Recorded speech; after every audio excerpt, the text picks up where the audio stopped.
Des barbes qui s'entretiennent comme des crinières de poney et des moustaches sculptées à la perfection. Aujourd'hui, les plus beaux poilus sont dans les starting blocks. Regardez, il y a de la cire sur ses moustaches. Non, c'est que du naturel. Ces hommes sont les Federer de la barbe, les Schumacher de la moustache. Des gentlemen prêts à en découdre dans un authentique concours. Bienvenue au championnat britannique de barbe et de moustache 2014. Bienvenue à la 2e édition des championnats anglais du poil. 150 compétiteurs venus du monde entier avec une seule idée en tête, montrer que ce sont eux qui ont la plus belle. Le pouvoir aux barbes. Façon d'Artagnan, businessman ou piquante à l'anglaise, chacun rivalise d'imagination pour convaincre un jury exigeant, de poilus bien sûr. C'est pour se marrer, rien de très sérieux. Ces concours de poils et de moustaches sont en train de devenir un véritable phénomène à travers le monde. Ils attirent toujours plus de passionnés. Le nombre d'inscrits pour la compétition anglaise a même doublé en 2 ans. Même si pour l'heure, les vrais champions du poil sont les Allemands et les Américains qui raflent tous les trophées.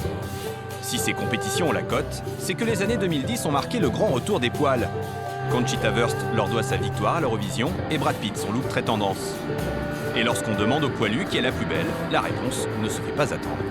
Une belle moustache comme la mienne, la gauloise, ce sont les plus belles.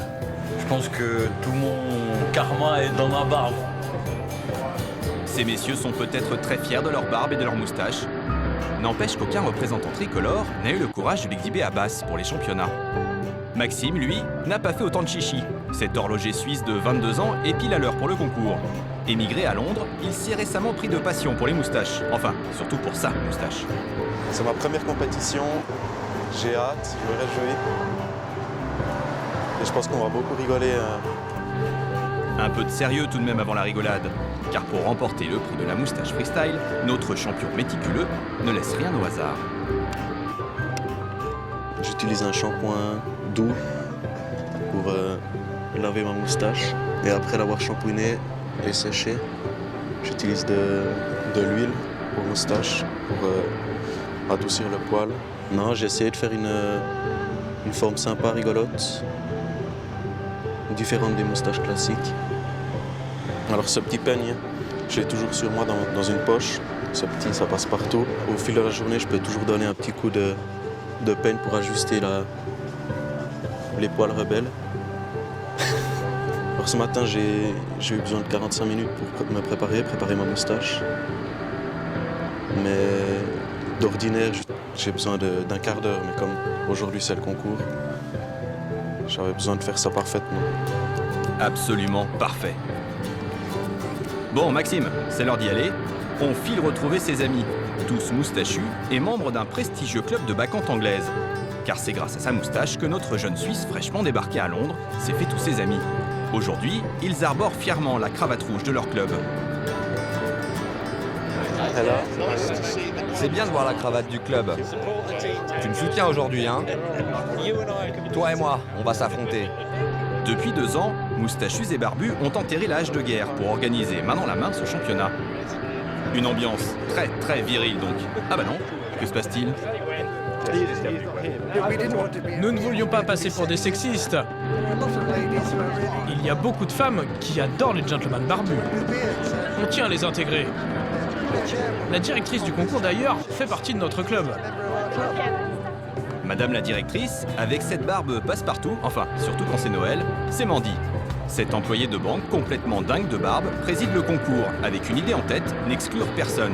Alors ici, ceux qui ne peuvent pas se laisser pousser la barbe ont parfaitement le droit de la fabriquer eux-mêmes. Allez, photo! Mais pendant que certains prennent du bon temps, dans l'ombre, de vrais compétiteurs se préparent. C'est un choix de vie, un engagement.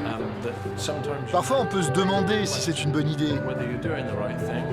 Mais une barbe vaut tous les sacrifices qu'on fait pour elle. Ma barbe, c'est moi, et je suis ma barbe. Ce concours n'a rien du parcours de santé. Les candidats vont défiler devant un vrai jury de barbus qui ont des attentes bien précises. C'est simple, je cherche des barbes puissantes. Mais ce n'est pas tout. Pas moins d'une douzaine de critères vont être pris en compte pour départager les concurrents, dont la forme, la texture, l'entretien, mais aussi l'allure générale du poil. Les plus grosses sont les meilleures, c'est toujours comme ça. Et dans la catégorie moustache freestyle, c'est au tour de Maxime de monter sur scène. Ça va Maxime? Pas trop stressé? Tranquille, tranquille. Allez, montre-leur de quoi ta moustache freestyle est capable. Le jury sera-t-il séduit? Et le résultat est immédiat. Maxime est gagnant, mais tout en bas du podium. Monsieur Maxime Jequier. C'est son ami Tangostache le grand vainqueur. Le gagnant! Mais Maxime n'est pas rancunier. Troisième, on était 3, mais c'était vraiment sympa. Belle expérience, à refaire. Bon, la vérité c'est que Maxime est bon dernier. Mais depuis qu'il a adopté la moustache, notre Suisse a en réalité tout gagné. Cette moustache aurait même fait de lui un authentique séducteur. Pour discuter avec des filles en Angleterre, c'est beaucoup plus facile.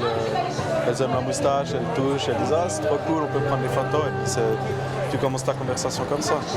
Ça marche, ça va. Mieux, plus qu'en Suisse. Entouré par ses amis du club, Maxime tentera sa chance au prochain championnat du monde en 2015. Si l'expérience vous tente aussi, il ne vous reste donc plus qu'un an pour laisser pousser vos plus beaux poils.